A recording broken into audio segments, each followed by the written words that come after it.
Dear Papa Dudut, sumulat ako sa programa ninyong Barangay Love Stories dahil netong mga nakarang araw ay sobrang lungkot ko.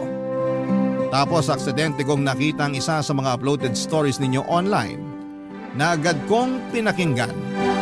At nung natapos ko nga ito ay nakaramdam ako ng gaan sa puso ko. Lalo na masasabi kong inspirational talaga yung tema ng naturang kwento. Doon na nagsimula ang pakikinig ko sa programa ninyo tapos ay naisip ko na what if ako naman ang sumulat para humingi ng payo sa mga kabarangay natin, Papa Dudut. Pero bago ko simulan ang pagkukwento ay magpapakilala muna ako sa inyo. Ako po si John David pero tawagin niyo na lamang po ako sa pangalang JD. 32 years old at nagtatrabaho bilang accountant sa isang private company sa Makati. Matangkad din ako, almost 6-footer, mestizo at gwapo. Dahil sa physical kong katangian, mataas talaga ang tiwala at kumpiyansa ko sa sarili ko. Yun din ang dahilan kung bakit naging habulin ako ng mga kababaihan. Wala ano magagawa ko kung pinanganak akong magandang lalaki?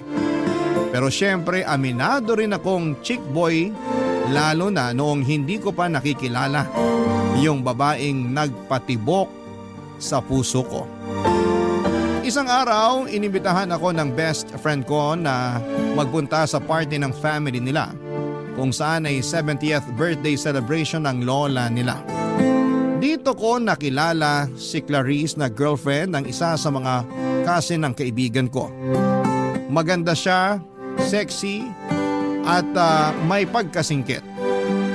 Malakas din ang datingan niya pero at the same time ay hindi siya yung mga tipo ko. Palibasa ay meron na rin akong ibang babaeng tinitingnan sa party na pinuntahan ko pero malabo ko siyang makausap. Kaya naman nagpunta na lamang ako sa cocktail section ng party hall para kumuha ng inumin. At nagkataon naman na nandun din si Clarice na agad napansin ang mga tinginan ko sa babaeng type ko, Papa Dudut.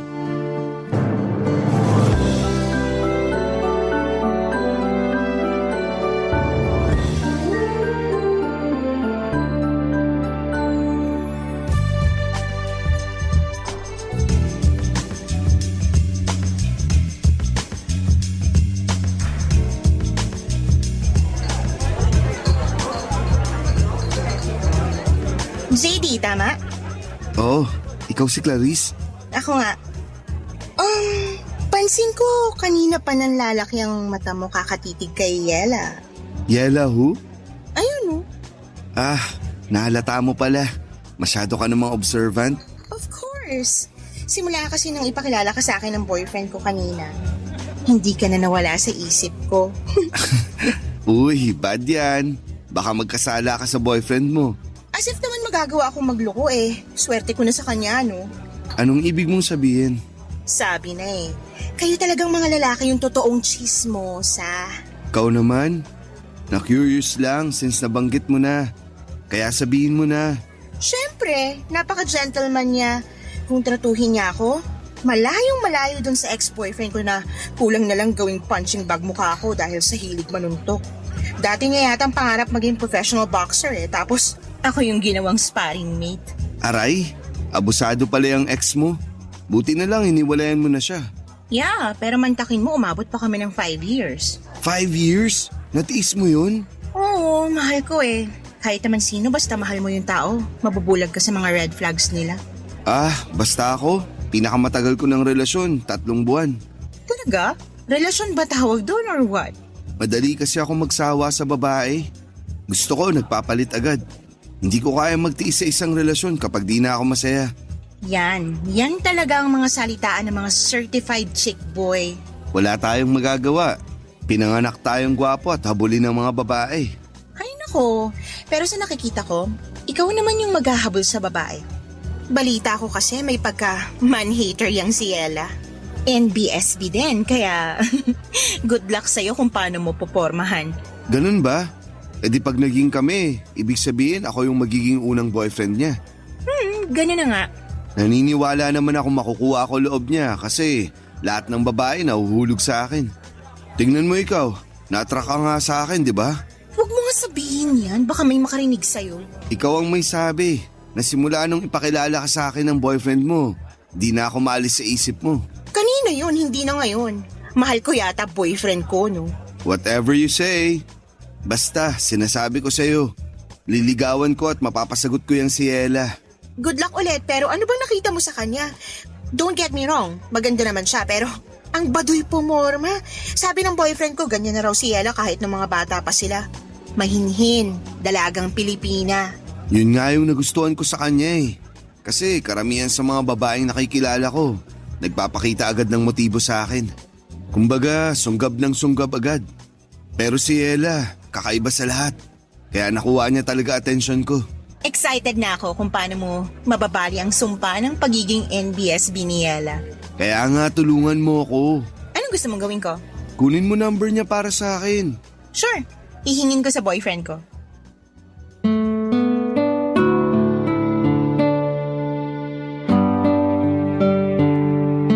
Maganda si Ella, maputi, makinis ang balat, maamo mukha, pero may pagkamanang manamit.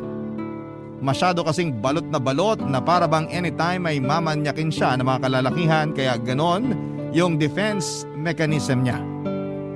Pero kitang-kita ko pa rin ang kaseksihan niya dahil pasimple ko siyang tinitingnan ng mga panahong yon. Nakuha niya kasi ang atensyon ko at swerte dahil binigay din sa akin ni Clarice ang contact number niya na nakuha nito sa boyfriend niya. Natawa pa nga ako nung chinir niya ako na galingan ko ang panliligaw kay Yela Papadudut. Sa isip ko ay challenge na mapasagot ko si Yela dahil sanay ako na ako ang nililigawan at pinapasagot ng mga kababaihan. Pero iba pala talaga sa pakiramdam kapag tinamaan ka na ng pana ni Cupido. At nangyari nga yon nang unang beses kong makita si Yela. Pagkatapos ng party agad kong tinext ang number niya. Pero ang tagal niya bago mag-reply. Siguro inabot pa ng kinabukasan mga bandang hapon. Akala ko tuloy ay pinagtripan lang ako ni Clarice kaya maling number ang ibinigay niya sa akin. Pero nung i-text ko ulit doon si Yela ay halos lumabas ang puso ko sa aking dibdib dahil sa excitement at kaba nang mag-reply na siya. Natawa pa nga ako kasi para siyang jejemong mag-text. Una niyang tinanong kung sino ako at doon ako nagpakilala sa kanya. Akala ko ay walang magiging progreso ang pag-uusap namin dahil ang tagal na naman ulit bago niya ako nireplyan. Buti na lang at hindi ako sumuko hanggang sa nagtuloy-tuloy na ang pag-uusap namin. Makalipas ang 2 linggo ay nag-decide kaming magkitang dalawa, Papadudut.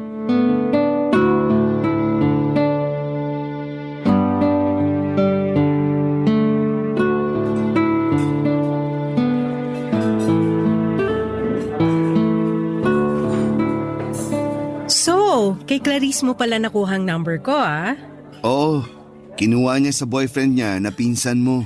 Kahit kailan talaga yung babaeng yun masyadong mapapil. Bakit? May galit ka ba sa kanya? Wala, pero kasama kasi siya ng mga pinsan ko na nagpupush sa akin na makipag-date para magka-boyfriend na.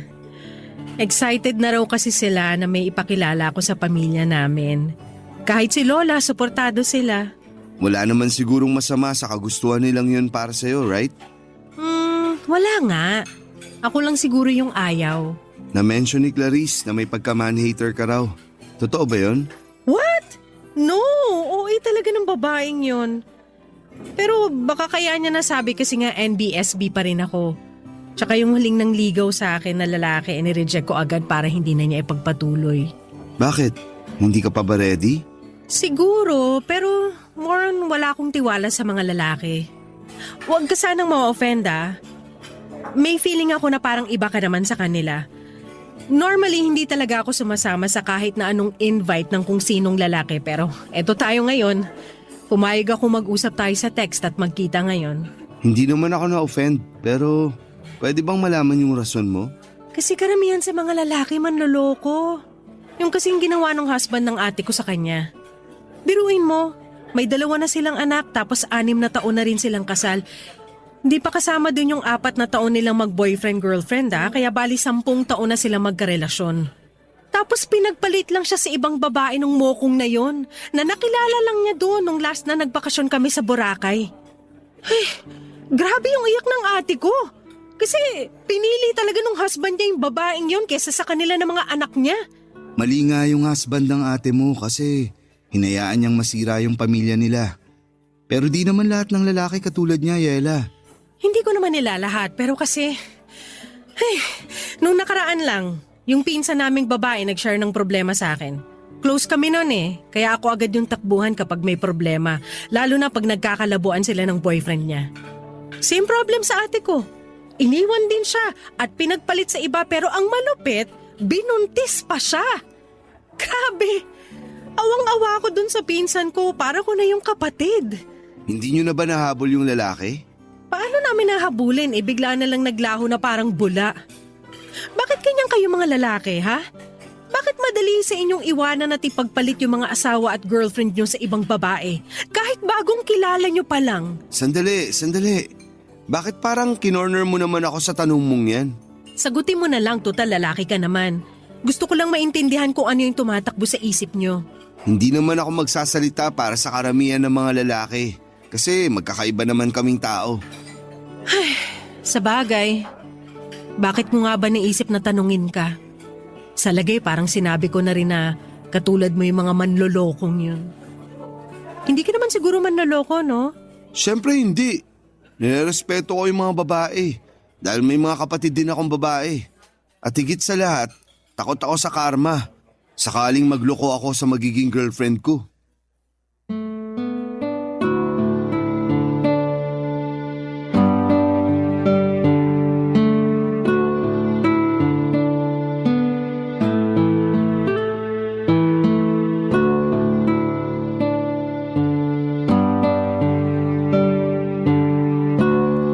Papadudot after ko siyang i-date sa isang mamahaling restaurant sa isang lugar na kung saan ay hindi ko akalaing magdadala ako ng babae.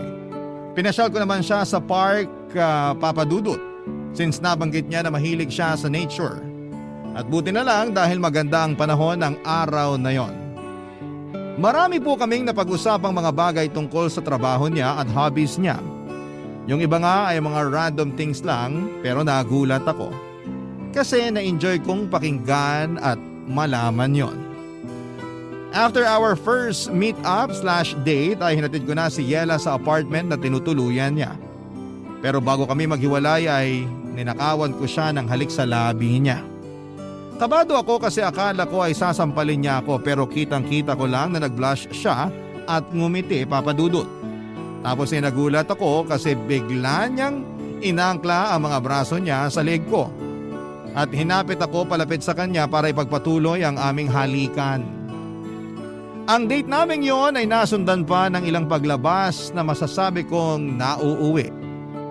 Or nauuwi sa pag-check-in namin sa motel dahil hindi na talaga namin kayang pigilan ang init ng aming mga katawan. Oo, nakuha ko na si Yela sa kama pero hindi pa kami mag-on. Kaya nag-worry ako ng husto dahil baka wala talaga siyang planong makipagrelasyon sa akin. Pumayag naman siyang ligawan ko pero hindi niya pa rin ako sinasagot. Ewan, hindi lang ako sanay siguro kasi si Yela ang unang babaeng niligawan ko. Kaya naman may pangamba sa puso ko na baka pinapaasa niya lamang talaga ako. At sa huli, wala akong mapala sa kanya ng mga panahong yon, Papadudot. Barangay Love Stories. Barangay Love Stories. Pero lahat ng agam-agam ko kay Yela ay nawala. Noong pagkaraan ng isang buwan na panliligaw sa kanya ay binigay na niya sa akin ang matamis niyang oo. Grabe. Pakiramdam ko ako na ang pinakamaswerteng lalaki sa mundo dahil girlfriend ko na siya, Papadudot. Sa sobrang saya ko noong sinagot niya ako sa isa sa mga date namin, nilibre ko yung mga katabi naming table na kumakain. Wala sobrang in love ako kay Yela at ang sarap-sarap nito sa pakiramdam. Ilalarawan ko yon na para bang hindi na nakasayad sa lupa ang aking mga paa at nakalutang na ako sa ulap papadudot. Nung naging mag-on kami ni Yela ay doon ko na-discover na marami pa rin kaming pagkakaiba. At dahil nga may pagka-introvert siya, hindi ko siya mayayang pumunta sa mga bar para mag-relax at uminom ng kaunti. Kaya ang ending ay tropa ko na lamang ang niyayaya ko o kung hindi naman sila available ay nagsusolo na lamang ako. Pinapayagan naman ako ni Yela kasi hindi naman siya mahigpit, which I like dahil ayoko nung pakiramdam na kinokontrol ako. Masaya na rin naman ako na may kaunting lungkot kasi sana naman kahit papaano'y subukan man lang niyang makisama sa mga trip ko, papadudot.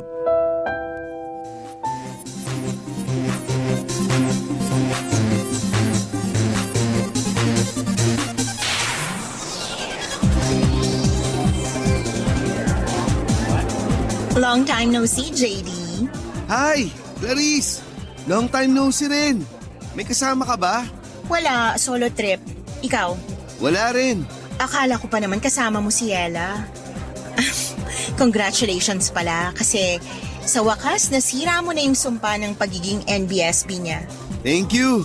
Sabi ko naman sa'yo, mapapa-oo ko siya. Ikaw wala kang tiwala sa kagwapuhan ko. Kasalanan ko bang mawalan ng tiwala sa'yo? Naghuhumiyaw din yung pagiging chick boy mo. Hindi na ako chick boy. Good boy na ako. Nax, pwede ba yun? Ang alam ko kasi once na chick boy ka na, forever chick boy ka na. Masyado ka namang judgmental. Okay, pero bakit mag-isa ka lang ngayon dito? At dito pa talaga sa bar?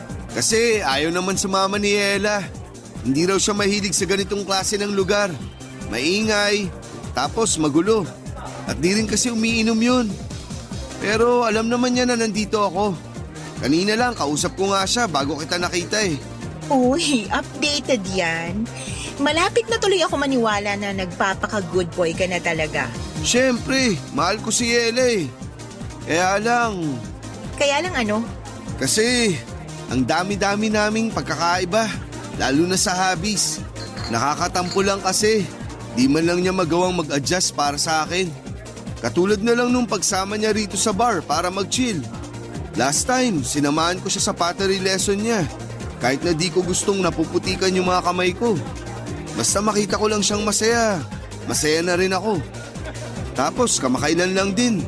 Sinamahan ko siya dun sa one-day workshop tungkol sa flower arrangement. Uy, maganda yon. Hindi ka ba nag-enjoy? Hindi, kasi panay ang bahin ko. Allergic ako sa mga bulaklak. Ang ending, nagpa-ear ako ng wala sa oras dahil lumala yung allergy ko. Grabe yun. Grabe nga. Kung ako yan, magagalit ako kay Yela kasi mukhang pinipilit ka niyang gawin yung mga bagay na hindi mo naman gusto. Ikaw na may sabi. Ganun talaga kapag mahal mo yung tao. Oo nga, pero hirap niyan kasi bago pa lang kayo magkarelasyon Baka mamaya maging dahilan niya ng mga away niyo. Okay na yun. Nakamove on na ako dun. Saka humingi na rin naman ng sorry si Ella. Thankful siya kasi sinamahan ko pa rin daw siya. Nangako na lang siya na babawi sa akin. Kaya nga akala ko sasamahan niya ako nung niyaya ko siya magbar. Pero hindi. Kaya eto, mag-isa lang ako. Ikaw, nasan boyfriend mo? He's busy. May business trip ilang araw na. At miss na miss ko na nga. Kaya lang ano magagawa ko? Karibal ko yata doon, hindi ibang babae kundi trabaho niya. Wala talagang perfect na relasyon, no? Kasi kahit gaano pa natin kamahal yung mga jowa natin, may pagkukulang pa rin sila sa atin. Totoo rin naman kasi may tampo rin ako sa boyfriend ko. Hindi niya kasi ako pinagbigyan kahit bago man lang siya umalis. Isipin mo 2 linggo ko pa siya bago ulit makita. Tapos lagi pa siyang busy sa work. Pagbigyan? Sa kama. Kaya dinadaan ko na lang sa pag-inom Cheers para sa atin na nagsisolo trip tonight. Ah, yeah.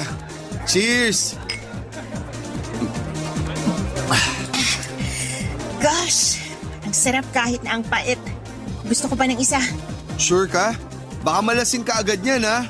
Nandiyan ka naman Di mo naman ako pababayaan, diba? Oo naman. Akong bahala sa'yo. Lasing na lasing si Clarice pero nagtira ako ng pang-uwi namin. Ako ang nag-asikaso sa kanya at plano kong isakay na lang siya ng taxi. Pero hinatak ako ni Clarice sa loob ng naturang taxi na pinara ko para sa kanya at pilit na pinapasama ako. Kaya wala na akong nagawa pa. Naisip kong i-check-in na lamang siya sa isang motel para doon magpalipas ng gabi. Tapos ay iiwanan ko na siya doon at uuwi na. Pero dahil sa kalasingan at init ng katawan ay hindi ko napigilan ang sarili ko na mahumaling kay Clarice. Nagsimula lang yon sa paghawak at halikan hanggang sa may nangyari na sa aming dalawa. Nakailang rounds din kami bago kami nakatulog sa sobrang pagod. Kinabukasan ay hiyang-hiya kami sa mga sarili namin nang nahimasmasa na kami. Nakiusap ako sa kanya na huwag ipagsasabi kahit kanino ang nangyari sa amin dahil mahal ko ang pinsan niya. Sumang-ayon naman si Clarice dahil may boyfriend din siya noong mga panahong yon. Nauna ako mag-check out sa kanya at agad kong tinext si Yela.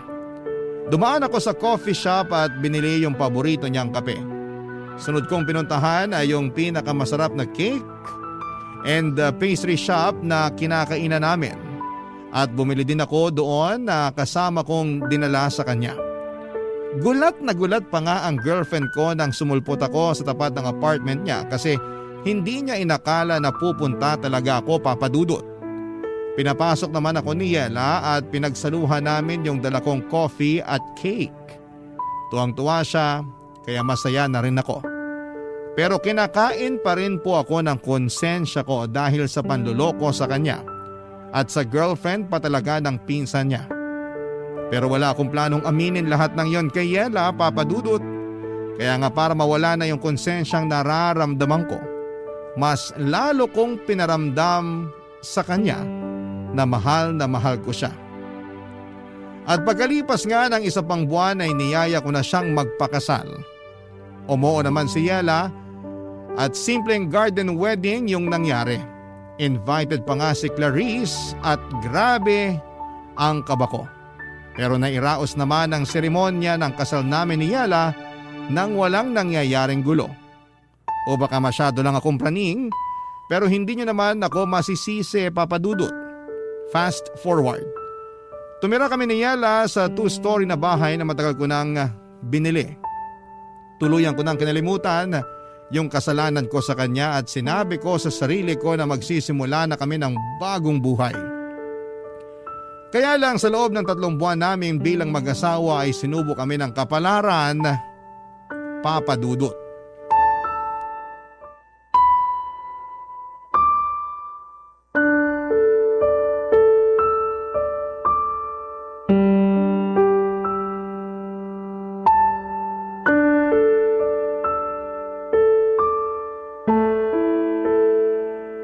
Negative na naman, babe. Ganun ba? Hayaan mo na. Subukan na lang ulit natin. Pero paano kung wala na naman? Paano kung negative na naman yung resulta? Hindi ko alam pero umasa na lang tayo na baka makabuo na rin tayo, babe. Pero pagod na akong umasa para lang mabigo na naman. Hindi na tayo bumabata. Gusto ko na magka-baby tayo, babe. Ikaw ba ayaw mo pa? Siyempre gusto ko pero kung hindi pa binibigay sa atin, anong magagawa natin? So ganun na lang yun? Anong ganun na lang yun? Gusto mo na tanggapin na lang natin na hindi na tayo magkakaanak, ganun ba? Wala akong sinasabing ganyan, Yela. Sa tono mo kasi parang okay lang sa'yo na hanggang ngayon wala pa rin tayong baby. Eh ano ang gagawin ko? Sige nga, sabihin mo yung gagawin ko at gagawin ko. Bakit mo ako sinisigawan? Ikaw kasi, para kang bata kung umasal. Ako pa pala yung parang bata umasal masisisi mo ba ako? Ginagawa naman natin yung lahat pero parang wala pa rin. Bakit ganon? Bakit yung iba ang dali lang sa kanila magka-baby? Pero bakit tayo hirap na hirap? Ano bang mali sa katawan ko? Nakakainis naman. Babe, makinig ka, okay? Makinig ka sa akin, please. Titigan mo ako sa mga mata, Yela. Nakikinig ako sa'yo. Ikaw na ang may sabi. Ginagawa naman natin ang lahat. Kaya nga tiyagain lang natin. Sundin natin yung sinabi ng doktor na gagawin para makabuo tayo. Tapos ipagdasal din natin. Kasi naniniwala ako na kapag pinagdasal natin yung bagay na gustong gusto natin, ibibigay sa atin yun ng Diyos. Ayoko lang na iwanan mo ko pag hindi kita nabigyan ng anak. Bakit ko naman gagawin yun?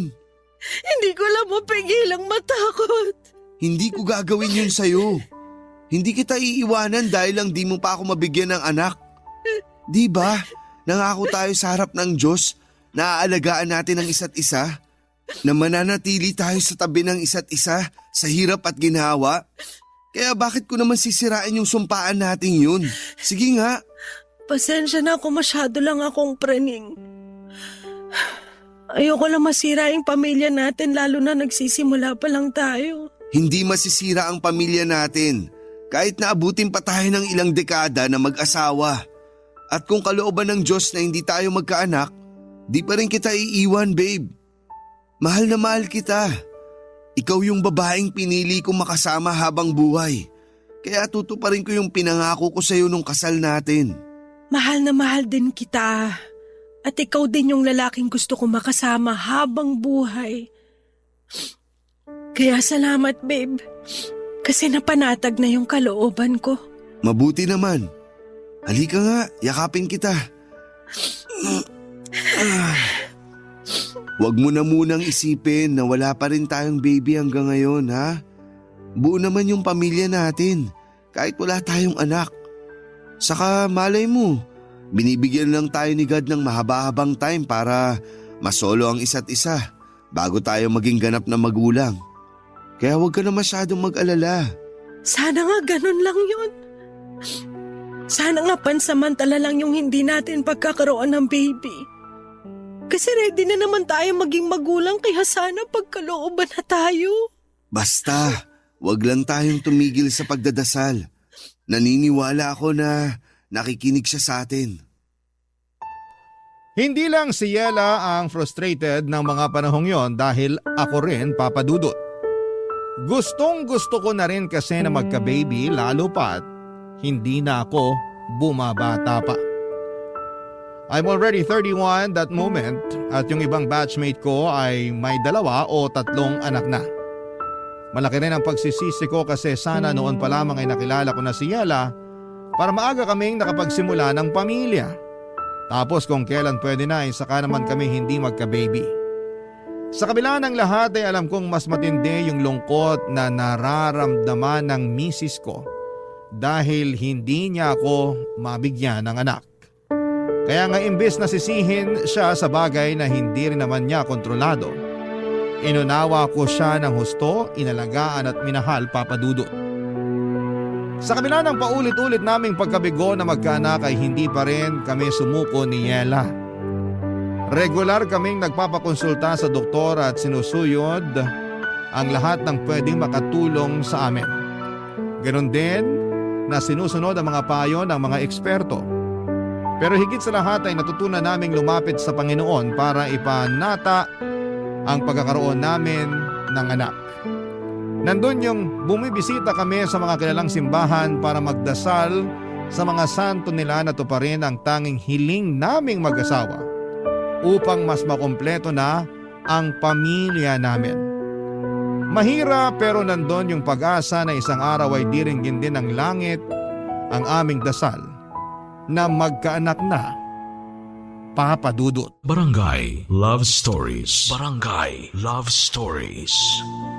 Pagkalipas ng 2 buwang pamanata at pagdarasal na sana'y mabuntis na si Yela, ay sorpresa niya ako isang umaga ng magandang balita.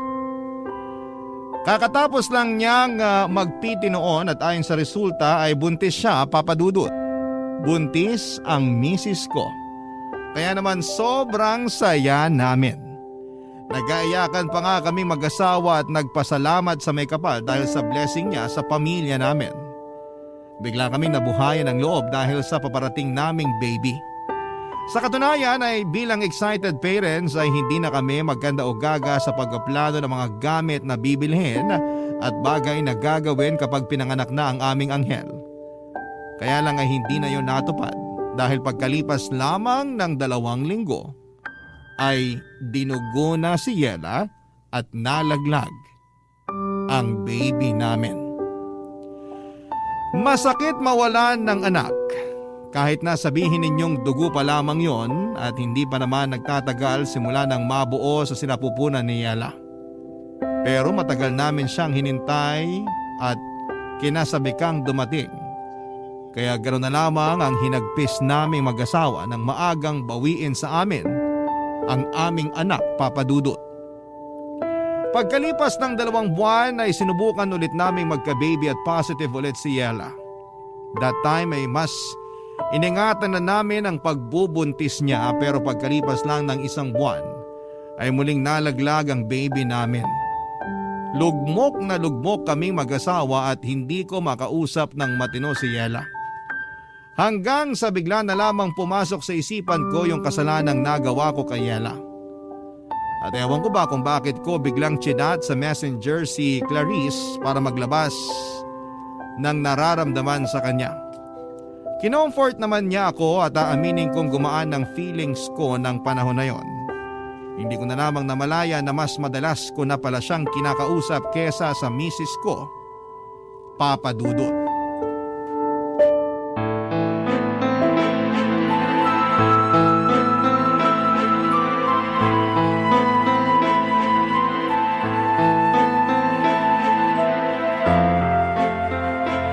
Hayop ka, JD! Ano to? Ano to? Yela, ano ba? Bakit mo binato sa akin yung cellphone mo? Nakuha mo pa magtanong? Galing mo rin umarteng inosente, ito lang ginagawang kademonyo, ano? Hindi ko alam yung sinasabi mo. Ikaw tong masyadong mainit dyan. Nananahimik lang ako rito tapos nambabato ka bigla dyan. Bakit di mo tignan yung cellphone bago mo depensahan yung kasinungalingan mo? Tignan natin kung makapagmaang-maangang ka pa! Ano ba kasi to? Babe, magpapaliwanag ako. Wala ka nang dapat ipaliwanag! Nabasa ko na lahat dyan sa conversation niya ni Clarice! Walang hiya kayong dalawa, ang bababoy niyo! Hindi naman namin sinasadya, babe. Saka 1 beses lang naman nangyari yun. Wala akong pakialam kahit 1 beses lang yun nangyari. Hindi pa rin yung dahilan para maabsuelto ka na sa panloloko mo sa akin. Kaya pala, ang lambing-lambing mo nung araw na yon kasi may kasalanan ka, demonyo ka. May papunta-punta ka pa sa apartment ko at padala-dala ng kape at pagkain, yung pala. Gusto mo lang linisin yung konsensya mo. Kasama rin ba sa plano may pakasalan ako? Pinakasalan kita kasi mahal kita, babe. Huwag mo nga ako tawagin, babe. Nasusuka ako sa pagbumuka mo. Makinig ka kasi muna sa akin. Sige, bibigyan kita ng 1 minuto para magsalita. Sabihin mo na lahat ng gusto mong sabihin. Siguraduhin mo lang na makukumbinsi mo ako sa mga idadahilan mo dahil kung hindi, ewan ko na lang. Please, Yela. Huwag mo akong iwan. Hindi ko kakayanin pag nawala ka sa akin. Mahal kita eh. Yung nangyari sa amin ni Clarice, wala lang yun. Dahil lang yun sa alak. Saka kasalanan niya kasi inakit niya ako. Nagmagandang loob lang ako na i-check-in siya nun sa motel. Kasi lasing na lasing siya. Pero siya tong nagbigay ng motibo.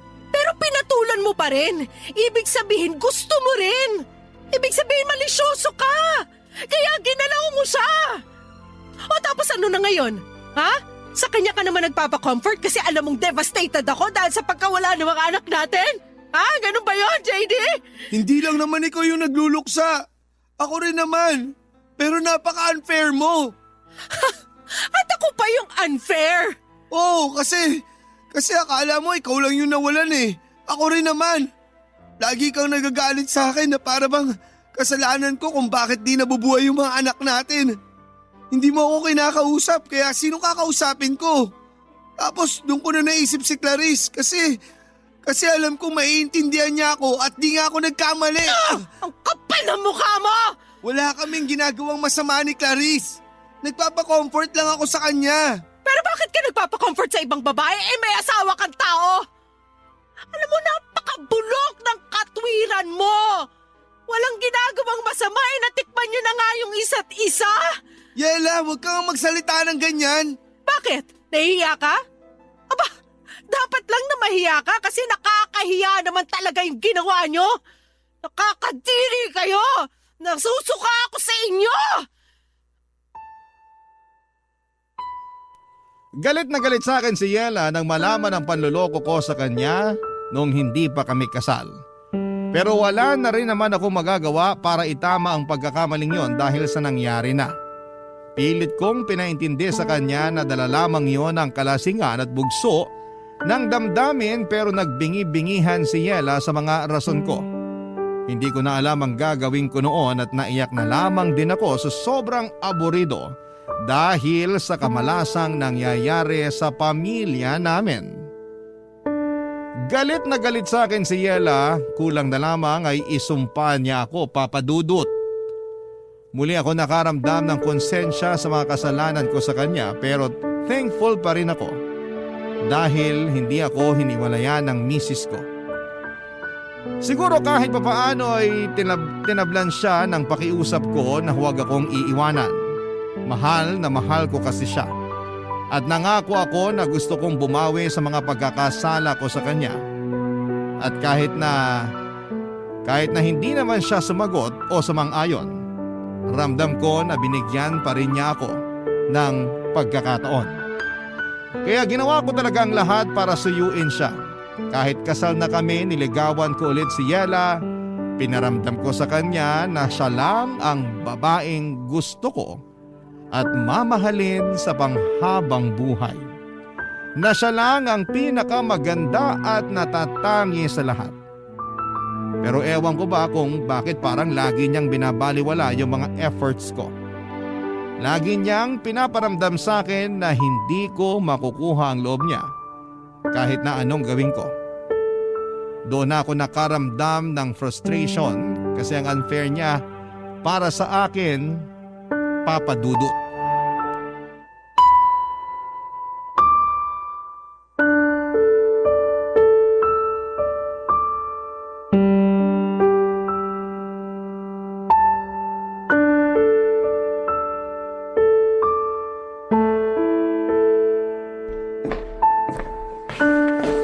Babe, pinagluto kita ng paborito mong sopas. Ito oh, dinalan kita. Lapag ko lang dito sa may tokador. Kain ka na. Salamat pero ayoko. Wala rin naman akong gana. Ay, pero hindi ka rin nagapunan kagabi. Natulog ka lang kasi sabi mo wala ka rin gana. Kailangan mong kumain kahit konti dahil iinom ka pa ng gamot. Ilang araw na yung lagnat mo. Pwede ba iwanan mo na lang ako kasi lalong sumasama pakiramdam ko sa ingay mo eh. Dami mong sinasabi na iinis ako. Nag-aalala lang naman ako sa'yo. Wala akong pakialam. Yela naman, di mo kailangang sumigaw. Naririnig naman kita eh. Kung naririnig mo naman pala ako, edi sana kanina ka pa umalis. Nag-aalala nga ako sa'yo kasi ilang araw ka nang may sakit. Kaya hindi ka gumagaling kasi ang tigas ng ulo mo. Mas gusto ko nga na hindi na ako gumaling para mamatay na lang din ako katulad ng mga anak natin. Huwag mo namang sabihin yan oh. Sasabihin ko yung gusto kong sabihin dahil ito yung niraramdaman ko. Pagod na ako, JD. Pagod na akong pakisamahan ka sa isang bubong dahil ang asawa na kita.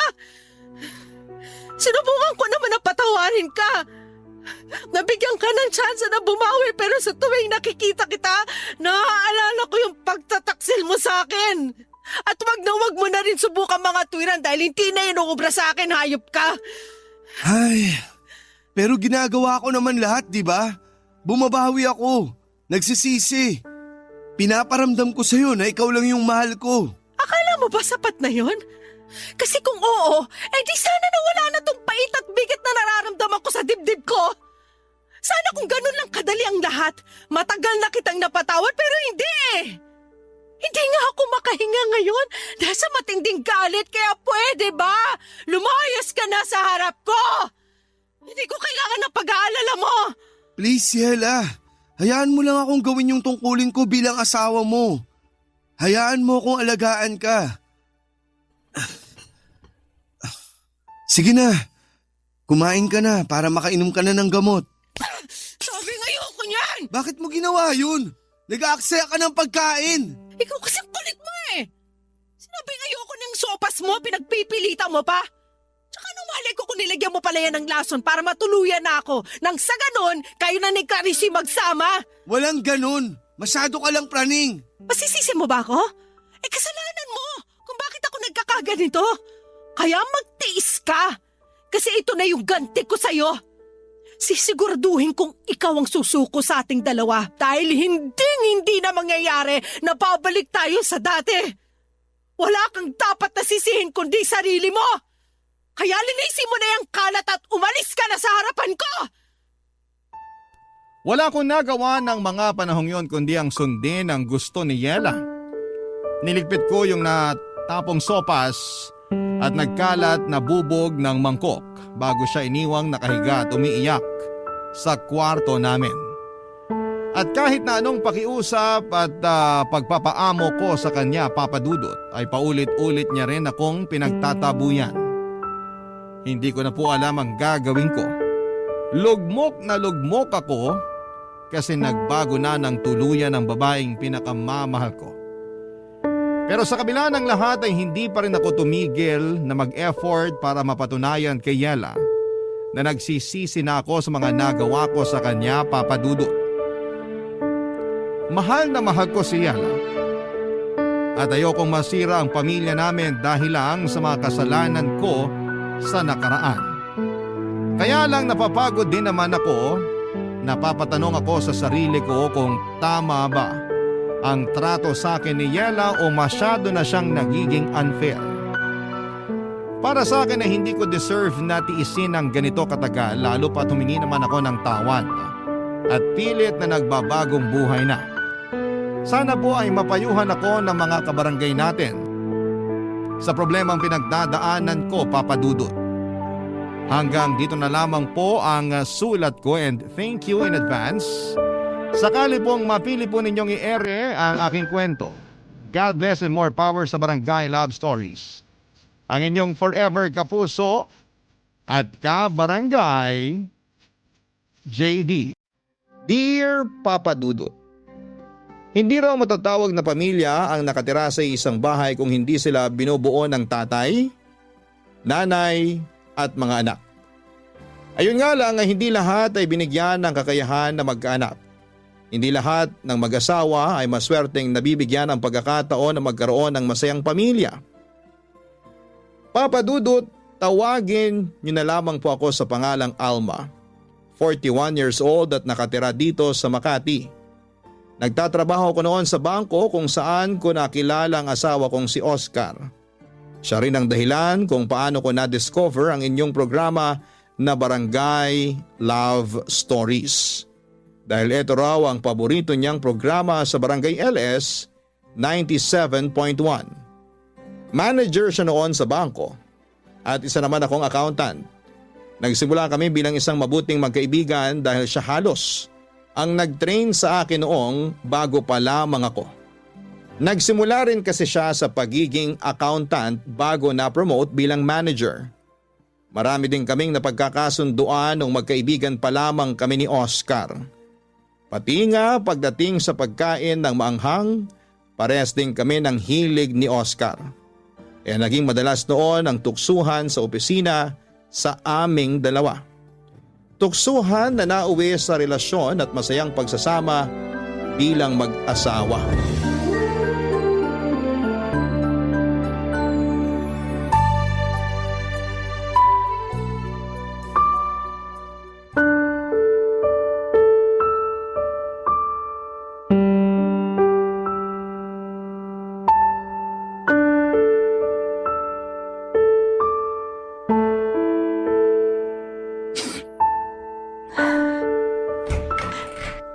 Alma, nalaban mo ba yung color blue na uniform ko?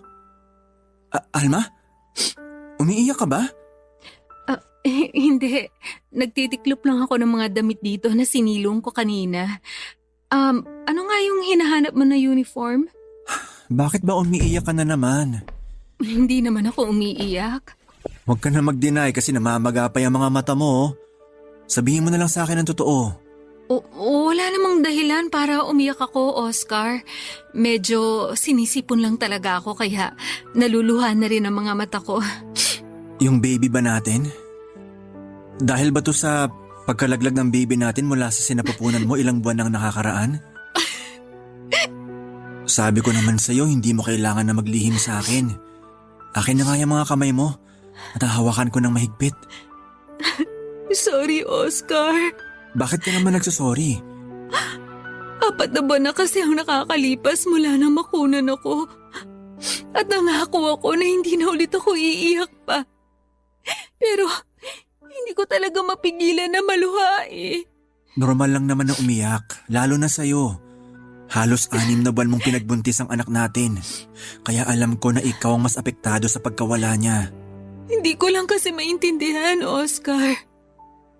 Bakit ganun? Bakit kailangan na mawala pa siya sa atin?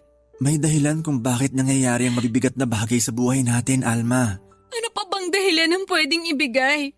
Sa 4 na beses na pagkawala ng baby natin mula sa sinapupunan ko. Bakit kailangan pa ulit-ulit na lang ako makunan? Bakit kailangan na mangyari pa sa atin to? Bakit tayo pa? Hindi ko masasagot yan sa ngayon. Pero sigurado ako na may tamang panahon para makuha natin ang mga kasagutan sa mga tanong mo. Saan ba ako nagkulang, Oscar? Sinabi ko naman sa'yo noon na wala kang naging kahit na anong pagkukulang, Alma. Oscar, sinunod ko lahat ng bilin ng doktor sa akin. Mula sa pagkain ng mga tama hanggang sa pahinga na kailangan ng katawan ko. Pumahig na nga rin ako na mag-resign sa trabaho gaya ng sinabi ng doktor na dapat kong gawin. Mas inalagaan ko ang katawan ko para sa baby natin. Pero bakit pumitiw pa rin siya? Bakit nawala pa rin ang anak natin? Baka hindi pa raw tayo handa para magkaroon ng anak. Kaya hindi pa siya binibigay sa atin. Ano pa bang kailangan nating gawin? Para makita ng Diyos na handa na tayo maging magulang. Alma, mahirap sagutin ang mga tanong mo dahil hindi ako ang Diyos. Isa lang ang alam ko. Wala kang naging pagkukulang. Naging mabuti kang asawa sa akin at ina sa mga anak natin na pinagbuntis mo kahit hindi man sila nabuhay sa mundong to. Oscar, sorry. Sorry talaga. Sorry kung palagi na lang akong ganito. Palagi na lang akong umiiyak. Sorry kung palagi mo na lang akong nakikita na mahina. Tahan na, Alma. Hindi mo kailangan na mag-sorry sa akin. Ang gusto ko lang, kahit alam ko na mahirap, magpakatatag ka. Kasi yun ang paulit-ulit kong ginagawa. Nahihirapan din ako kasi 4 na beses na tayong nawalan ng anak. Nahihirapan ako pero nagpapakatatag ako para sa'yo. Kaya sana, yun din ang gawin mo. Magpakatatag ka rin para sa akin.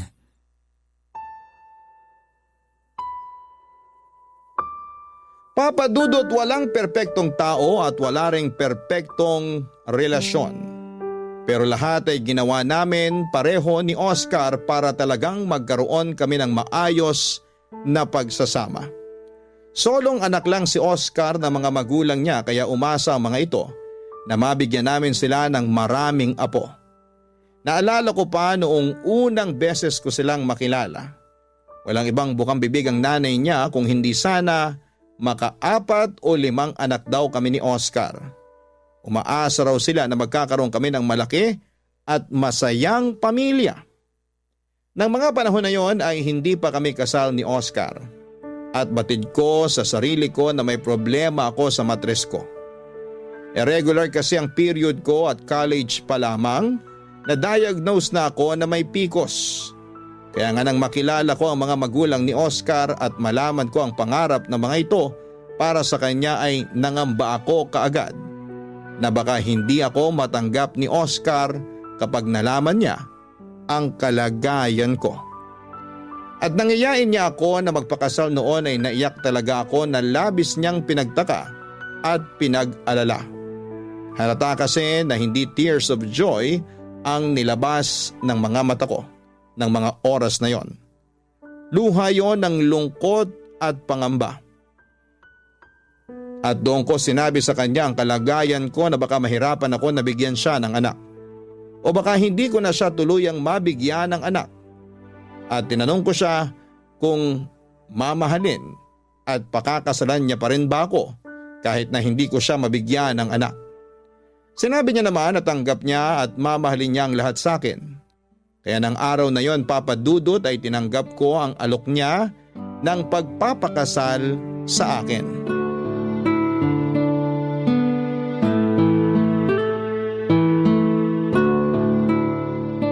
Alma, ang sarap nitong niluto mong sinigang ah. Talaga? Sakto lang ba ang lasa ng sabaw at pagkakaluto ko sa karne ng baboy? Saktong-sakto lang ang lahat. Kita mo nga oh, pangatlong bulos ko na ng kanin tong nasa plato ko ngayon. Ganyan ka naman talaga kumain kapag sinigang ang ulam. Kasi paborito mo yan. Pero iba talagang pagkakaluto mo ngayon. Sobrang sarap talaga. Namiss mo lang yung sinigang ko. Nako, siguro nga. Kung pwede nga lang, gabi-gabi sana ito lang ang ulam natin eh. Hoy, hindi naman pwede yun. Kasi kailangan din natin mag-ulam ng gulay sa ibang araw. May gulay naman tong sinigang ah. Alam ko, pero iba pa rin yung nag-uulam tayo na puro gulay lang. Lalo na sa ganitong edad natin na malapit na mawala sa kalendaryo. Oscar? Alma? Sino yung kumakatok? Gising pa ba At kayo? ganitong oras pa talaga? Oscar? Parang boses nga ni Jenny yun na Alma? dati nating katrabaho. Pupuntahan ko lang Oscar? yung kumakatok kasi Alma? tapos na rin naman akong kumain. Pagbuksan Sige, niyo naman ako ng susunod pinto, rin kaagad please. ako. Jenny! Sabi na nga ba at boses mong narinig ko? Alma! Alma, salamat. Pinagbuksan mo ako ng pinto. Teka, bakit ka umiiyak?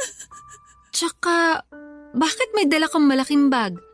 May pasa ka pa sa pisngi at braso mo, oh. Pasensya na talaga sa abala. Pero wala na kasi kung alam na pwedeng mapuntahan. Ayos lang, Jenny. Halika, pumasok ka nga muna. Salamat. Maupo ka muna sa sofa. Sige. Ano ba nangyari? Sabihin mo sa akin. Si Edward kasi. Pinagselosan niya yung dati kong kaklase na nakasalubong namin sa mall kaninang umaga. Oh, si Jenny palang bisita natin. Oscar, ikuha mo naman muna si Jenny ng isang basong tubig. Sige, sandali lang. Sinaktan ka na naman ba ng live-in partner mo? Kaya may pasa ka sa braso at pisngi mo? Oo. Ayaw niya kasing maniwala na wala naman kaming naging relasyon nung dati kong kaklase. Nagulat at natuwa lang kami na makita ang isa't isa kaya bigla siyang napayakap sa akin. Pero pinaalis ko na rin kagad siya kasi napansin ko na iba na ang tingin sa kanya ni Edward. Tapos, nung makaalis siya, pinagtaasan na ako ng boses ni Edward hanggang sa paunahin na niya akong umuwi ng bahay. Nung makauwi naman si Edward, lasing na siya at doon na niya ako sinimulang sigawan at saktan. Eto na ang tubig, Jenny. Uminom ka muna. Salamat, Oscar. Grabe talaga yung si Edward. Sabi ko naman sa'yo, hiwalayan mo na yung lalaki na yan eh. Kasi hindi naman to ang unang beses na sinaktan ka niya. Mabuti na lang at walang nangyaring masama sa pinagbubuntis mo, Jenny. Kaya nga pinilit ko na talagang makaalis sa bahay na yon. Nung huminto siya sa pananakit sa akin kanina at lumabas ng bahay, kinuha ko kaagad yung mga importanteng gamit ko at nilagay ko dito sa bag. Hindi na ako nagdalawang isip pa na iwan siya dahil baka yung pinagbubuntis ko naman ang mapahamak ng dahil sa kanya. Sa wakas, natauhan ka rin na iwanan ng walang hiyang lalaki na yon. Ang laki na ng tiyan mo, oh. Parang ilang buwan na lang manganganak ka na, pero sinasaktan ka pa rin ng hayop na yun. Alma, Oscar, alam kong nakakahiya pero pwede bang dito muna ako sa bahay niyo kahit ilang araw o linggo lang? Wala kasi akong alam na pwedeng puntahan dito sa Maynila. Nasa Davao kasi yung mga kamag-anak ko. Oo naman, Jenny. Parang kapatid na kita kaya welcome ka dito sa bahay namin ni Oscar.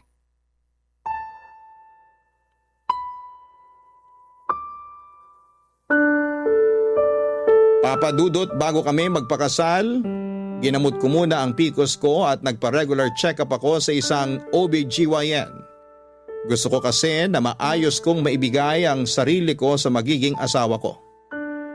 Mahigit na 1 taon na gamutan hanggang sa maging regular na ang buwan ng dalaw ko.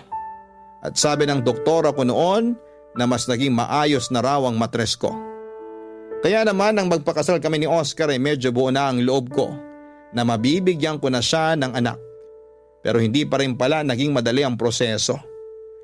Lalong tumibay ang pagdududa ko sa sarili ng 4 na beses na akong makunan. Sobrang bigat noon kasi pakiramdam ko. Naging pabaya akong ina. Kahit lahat ng payo ng doktor ay sinusunod ko naman. Mula sa minor exercise na kailangan kong gawin, mga gamot na kailangan kong inumin at pagpapahinga para sa katawan ko. Hanggang sa pati na ang pag-resign sa trabaho ko ay sinang-ayunan ko rin. Lahat ng effort at sakripisyo ko ay nakita yon ni Jenny na kaibigan at dati kong katrabaho. Bago siya umalis sa bangko kung saan kami nagkakilala ni Oscar, siya ang pinaka naging malapit na kaibigan ko. Kaya naman alam niya lahat ng tungkol sa kwento ng relasyon namin ng asawa ko. At hindi talaga kami nagdalawang isip na tulungan siya, Papa Dudut. Barangay Love Stories. Barangay Love Stories. Papa Dudut, naunang magtrabaho si Jenny sa bangko kung saan kami nagkakilala ni Oscar noon. Kaya naman nauna rin talaga silang maging magkaibigan. At masasabi ko na si Jenny ang naging tulay para maging malapit kami noon ni Oscar sa isa't isa. At kahit sa ibang bangko na siya nagtatrabaho noon, siya pa rin ang kinuha naming maid of honor sa kasal naming mag-asawa. Nung minsan kausap ko noon si Jenny, naikwento niya sa akin ang tungkol sa pagiging seloso at mapanakit ng live-in partner niyang si Edward. Pero hindi ko inakala na darating sa puntong pupunta siya sa bahay namin na maraming pasa sa mukha at katawan. Pinayuhan namin siyang magsampa ng kaso o kahit na ipabarangay ang kinakasama niya. Pero ayaw niya na raw ng mas malaking gulo. Nakiusap na lamang siya na tumuloy sa amin hanggang sa makapanganak siya. Nagsilay ng isang napaka-cute na baby girl si Jenny, Papa Dudut. Malusog ito at kamukha talaga ng kaibigan ko kahit baby pa lamang ang anak niya. 2 buwan pa ang lumipas ay nagpaalam si Jenny na magtatrabaho sa Taiwan at iiwan muna sa amin ang anak niya. May kamag-anak daw kasi itong nagtatrabaho doon at nag-alok ng mabilisang proseso kay Jenny para makapagtrabaho din doon. Ang sabi niya ay magpapadala daw siya ng panggasto sa oras na maging maayos na ang sitwasyon niya doon. Kaya pumayag na rin kami ni Oscar. Maayos ang komunikasyon namin sa unang ilang buwan niya sa Taiwan. Hanggang sa hindi na namin siya muli pang nakausap. May nakarating na lang na balita sa amin na nakapag-asawa na siya ng ibang lahi at hindi pinaalam sa lalaki ang tungkol sa anak niya. Kaya naman sa halos 9 na taon ay kami ang nag-alaga sa anak ni Jenny na si Lotlot.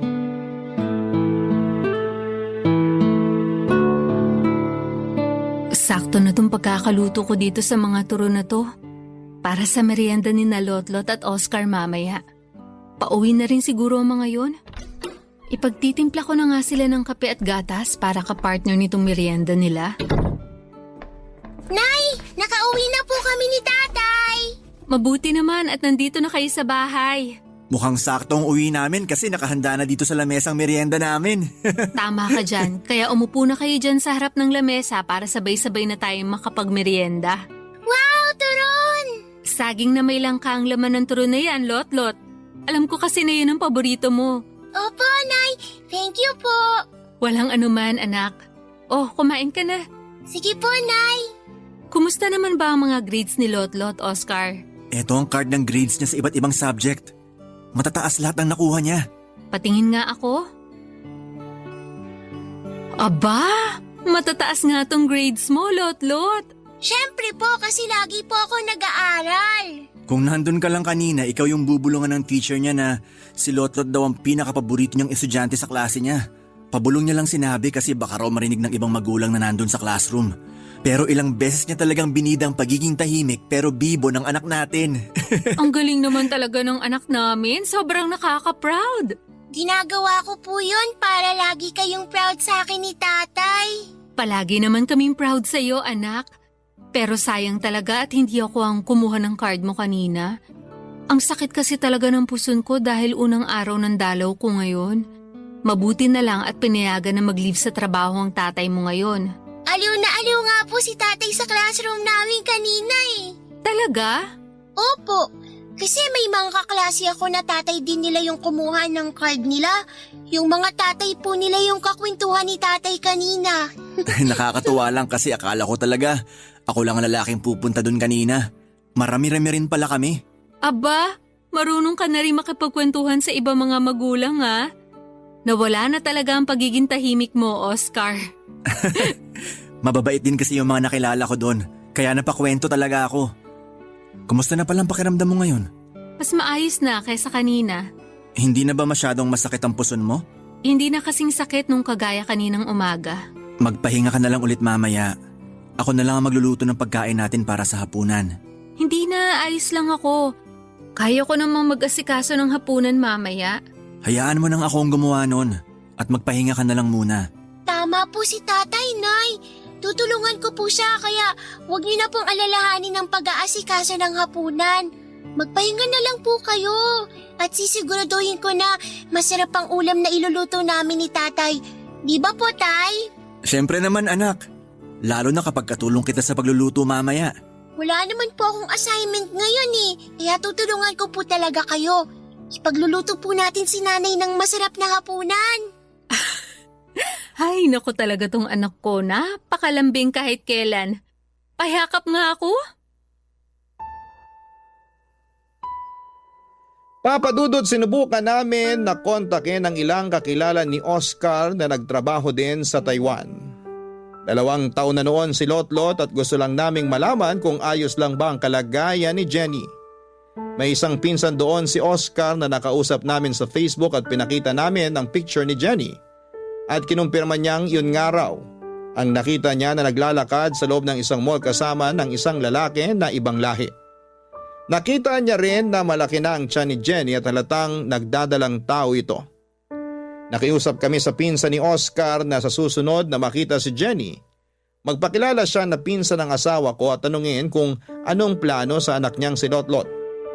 Muli raw nag-cruise ang landas nila sa isang lugar sa Taiwan at ginawa niya ang pakiusap namin. Wala raw noong kasama si Jenny kaya nagawa itong kausapin ng pinsan ni Oscar. Nagsorry raw si Jenny sa pinsan ng asawa ko at sinabing wag raw sanang sasabihin sa asawa nito ang tungkol kay Lotlot. Dahil hindi raw alam ng asawa ni Jenny na may anak na siya. Sinabi rin daw ni Jenny na sa amin na lamang daw si Lotlot dahil baka hindi ito matanggap ng asawa niya. Nasaktan kami noon para kay Lotlot. Kaya naman mula noon ay mas tinuring na talaga namin na parang tunay na anak si Lotlot.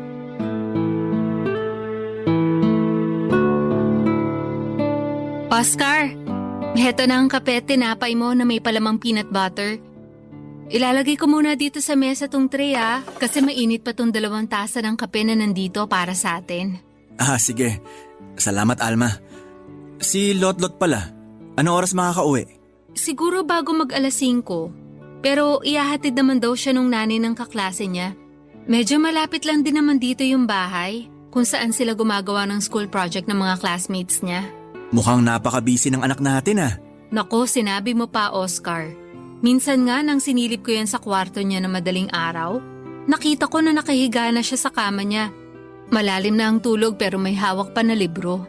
Sinabi ko na sa kanya noon na iwasan ang pagbabasa ng libro habang nakahiga Pero talagang dinadala niya hanggang sa kama niya ang pagre-review niya. Malapit na rin kasing exam nila, di ba? Oo, sa susunod na linggo na. Gusto niya kasi na mas mataas pa ang makuha niyang grade sa last grading period nila. Kaya grabe talaga siya mag-aral. Baka naman maabuso niya masyado ang katawan niya. Sinabi ko naman na okay na yung grades na nakuha niya nung nakaraan. Hindi niya na kailangan na mas taasan pa ang lahat ng yon. Pinaalala ko na yan sa kanya. Ang sabi ko, wag siya masyado magpupuyat kasi ayaw natin na magkasakit naman siya. Makulit lang talaga yung anak natin at gusto na mas galingan pa sa klase nila. Pero wag kang mag-alala, palagi ko naman chinecheck ang oras ng pagtulog niya eh. Minsan lang kapag nagigising siya ng madaling araw, inaaral niya ulit ang huling libro na huling binasa niya.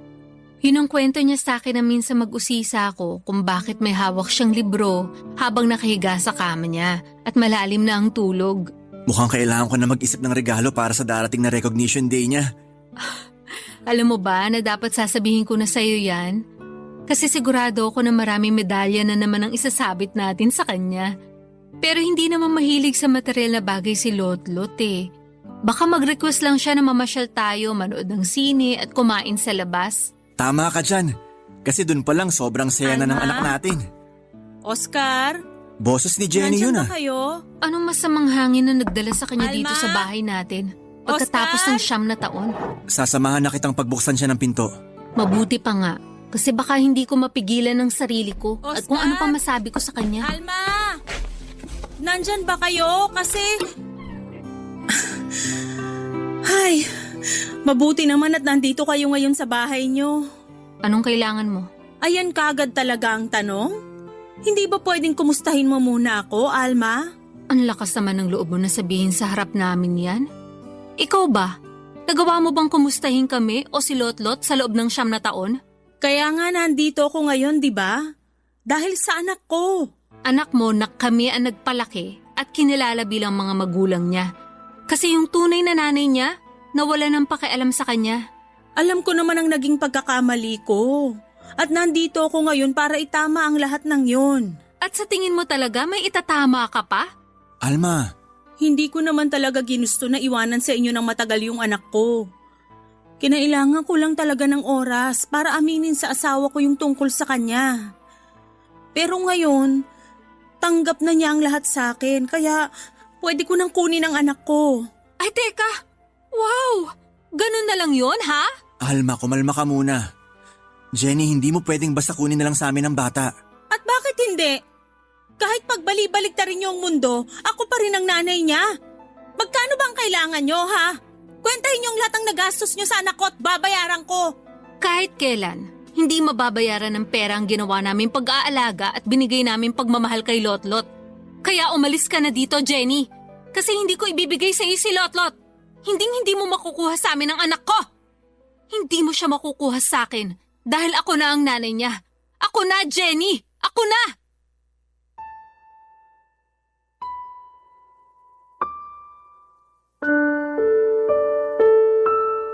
Papadudot mula ng unang beses kong mabuhat si Lotlot noong baby pa lamang siya.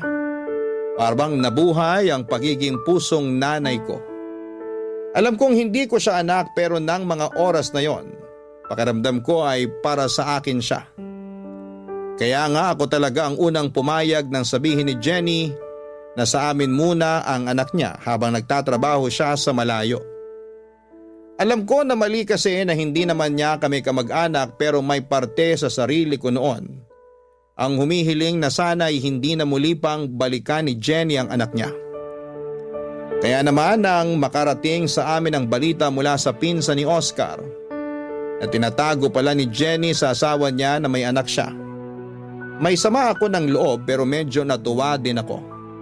Kasi pakiramdam ko, doon na natupad ang pangarap ko na magkaroon kami ng anak ng asawa ko. Hindi man ako nagluwal kay Lotlot at hindi man namin siya kadugo ay tunay na anak naman ang turing namin sa kanya ng asawa ko. Kaya sabi ko sa sarili ko na ipaglalaban ko ang karapatan ko sa kanya sa abot ng makakaya ko. Barangay Love Stories. Barangay Love Stories. Papadudot alam ng anak-anakan ko na si Lotlot na hindi kami ang tunay niyang mga magulang. Nasa grade 3 siya noon nang umuwi siya ng bahay na umiiyak at tinatanong sa amin kung totoong ampon lang daw ba siya. May mga nambubuli daw kasi sa kanya sa school at sinasabi na hindi namin siya anak. Hindi kagad ako nakasagot pati na ang asawa kong si Oscar at saglit pa kaming nagkatinginan. Bigla namang yumakap si Lotlot at sinabi niya na kahit totoo ang sinasabi ng mga kaklase niya na hindi kami ang tunay niyang mga magulang ay hindi mapapalitan ng kahit na sinong tao ang pagmamahal niya para sa amin. Doon namin inamin ang totoo sa kanya, Papa Dudut. Pero sinabi lang namin na nasa malayo ang tunay na nanay niya at nagtatrabaho. Hindi kami nagsalita ng kahit na anong masama tungkol kay Jenny dahil ayaw namin magtanim ng sama ng loob sa kanya si Lotlot. Kaya naman nang minsan pang pumunta si Jenny sa bahay namin at nakita niya si Lotlot, hindi na ito nagulat nang magpakilala si Jenny na nanay nito. Pinakita kasi namin sa bata noon ang mga litrato namin ni Jenny kaya alam nito ang itsura niya. Nang araw na yon ay may kasama ng barangay tanod si Jenny para kunin ang anak niya. Nagbanta pa ito na magdedemanda sa oras na hindi pa namin ibigay ang bata sa kanya. Kaya naman sa kabila ng malakas na pag-iyak ni Lotlot ay binigay na namin siya ni Oscar sa tunay na nanay niya. Papa Dudut, dinala siya ni Jenny sa probinsya nila sa Davao kasama ang asawa nito at 2 nilang anak. Nung unay nakakapag-text at nakakatawag pa sa amin si Lotlot hanggang sa tuluyan na kaming mawala ng komunikasyon sa kanya.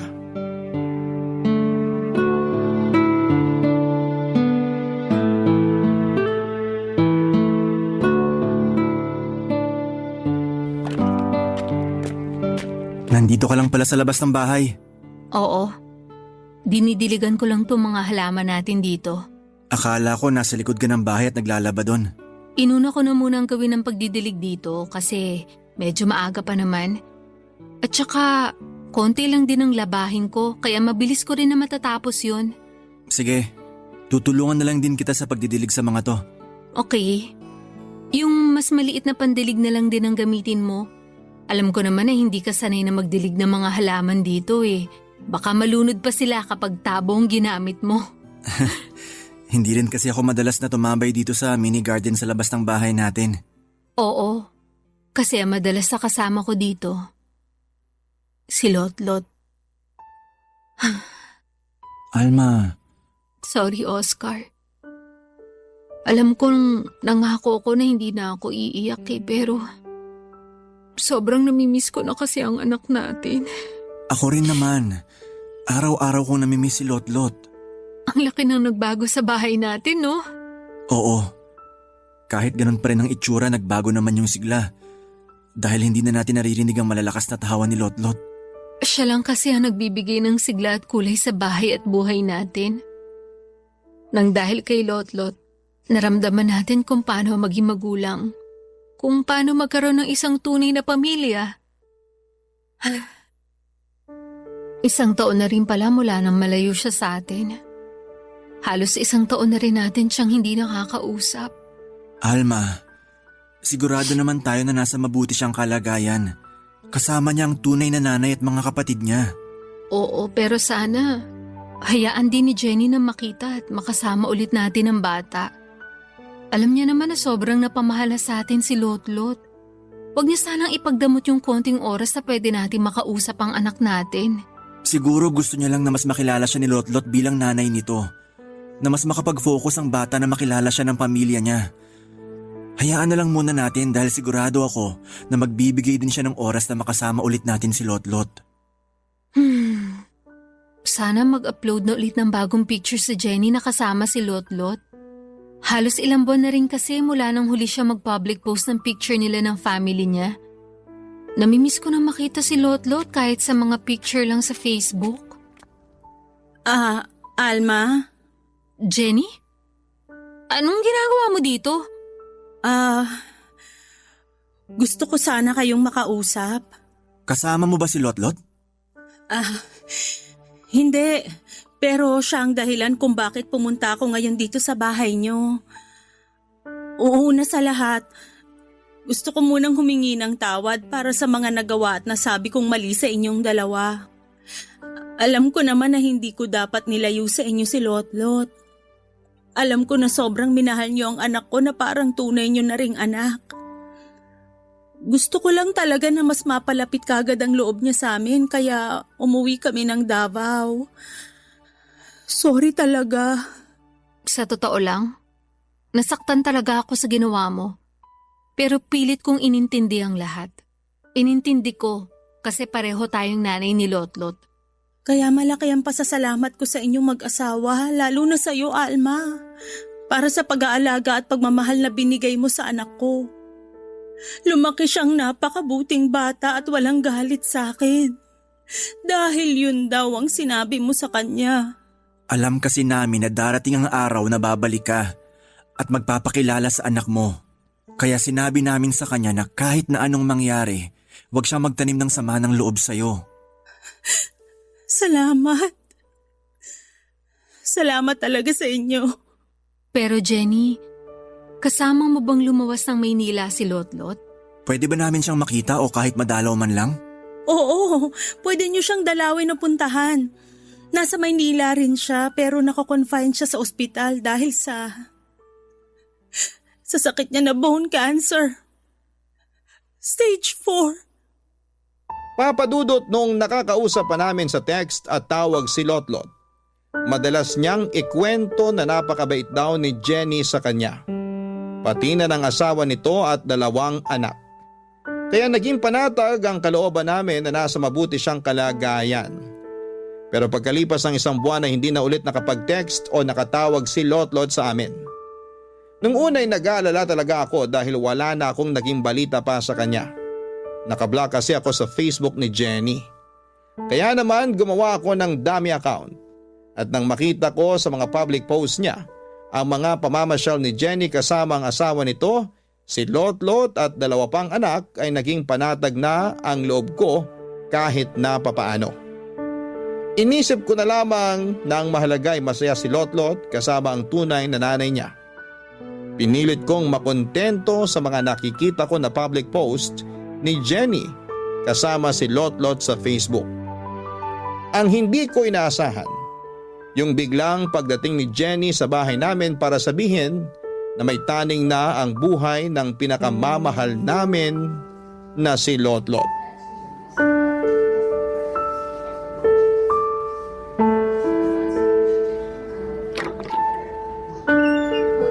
Kayo na pala yan, Alma, Oscar.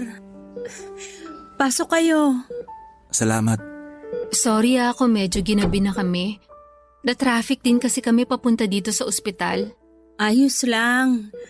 Kakaalis lang din ng asawa ko kasama yung 2 anak ko. Tulog pa nga pala si Lotlot. Kailan pa pinutol ang binti niya?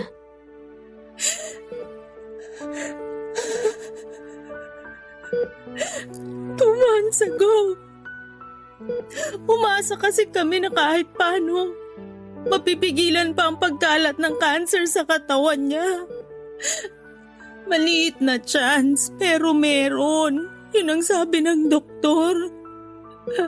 Kaya pumayag kami na putulin yung kanang binti niya kahit alam naming mahirap yun para kay Lotlot. Pero alam niyo, nung itanong ko kay Lotlot kung okay lang ba na maputol yung binti niya para gumaling siya, hindi siya nagdalawang isip na sumagot ng oo. Okay lang sa kanya basta gagaling siya. Matapang na bata kasi talaga si Lotlot. Oo. Hindi kagaya ng nanay niyang napakaduwag sa responsibilidad. Alma, Oscar, sorry kung hindi ko kagad nasabi sa inyo yung kalagayan niya. Natakot din kasi talaga ako. Natakot na baka magalit kayo sa akin at sabihin niyo na hindi ko siya inalagaan ng maayos. Masyadong mabilis yung pangyayari. Nasa stage 3 na yung bone cancer niya nung ipa-check up namin siya. Masyado ring magulo yung isip ko noon kaya hindi ko na talaga alam kung anong gagawin ko noon. Pero nung sabihin ng doktor na nasa terminal stage na yung cancer niya, alam ko. Alam ko na kailangan nyo nang malaman yung tungkol sa kalagayan niya. Sorry. Sorry talaga. Gustuhin ko mang magalit. Wala na akong lakas para maramdaman pa yon, Jenny. Ang gusto ko na lang ngayon, makasama si Lotlot. Makasama namin ni Oscar ang anak namin. Ibibigay ko sa inyo lahat ng oras na gusto niyong makasama si Lotlot. Dahil alam ko kung gaano niya kagusto na makasama rin kayo. Lalabas na muna ako. Maiwan ko muna kayo dito kasama ni Lotlot. Sige, salamat.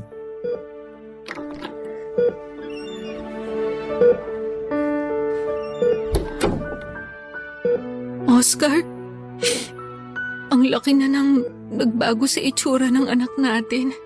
Sobrang payat na siya. Tsaka ang putla ng mga labi niya. Sana mas maaga ko siyang naalagaan. Sigurado ako na paulit-ulit niya tayong hinahanap noon. Tatay Oscar? Nanay Alma? Kayo po ba yan? Lotlot, anak!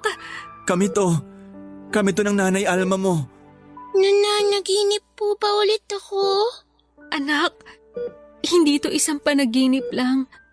Totoo na nandito kami ng tatay mo sa tabi mo. Kami talaga to, Lotlot. Eto, hahawakan ko ang kanang kamay mo. Hindi nga po ako nananaginip. Totoo po na nandiyan kayo ni tatay ngayon.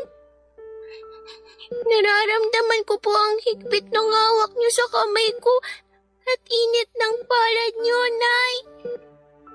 Sobrang na-miss ko po kayo. Miss na miss ka rin namin. Kung alam mo lang, Lotlot. Nay, Tay, wala na nga po pala akong kanang binti. Hindi ko na po magagawang makipaglaro ng habulan sa inyo. Ayos lang, anak. Palagi na lang kitang bubuhatin kapag naglalaro tayo.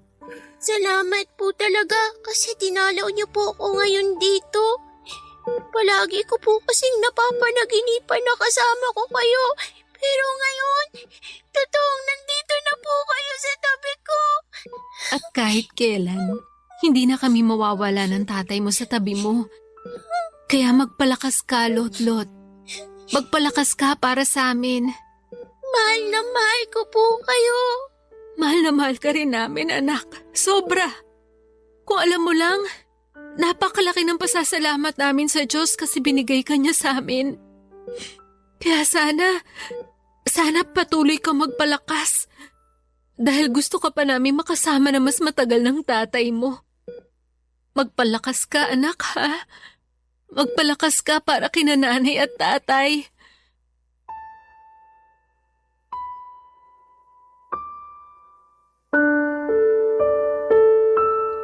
Papadudot nang sabihin ni Jenny sa akin ang tungkol sa sakit ni Lotlot, pakiramdam ko.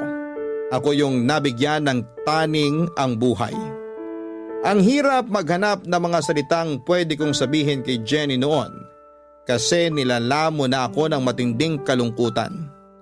Kaya naman kinabukasan ay kaagad naming pinuntahan ni Oscar ang ospital para dalawin si Lotlot. Grabe ang pagpigil ko ng mga luha nang makita na putol na ang kanyang binti. Pero mas nagpigil ako ng mga luha nang makita ko ang ngiti sa maputla niyang mga labi sa kabila ng kanyang pinagdadaanan.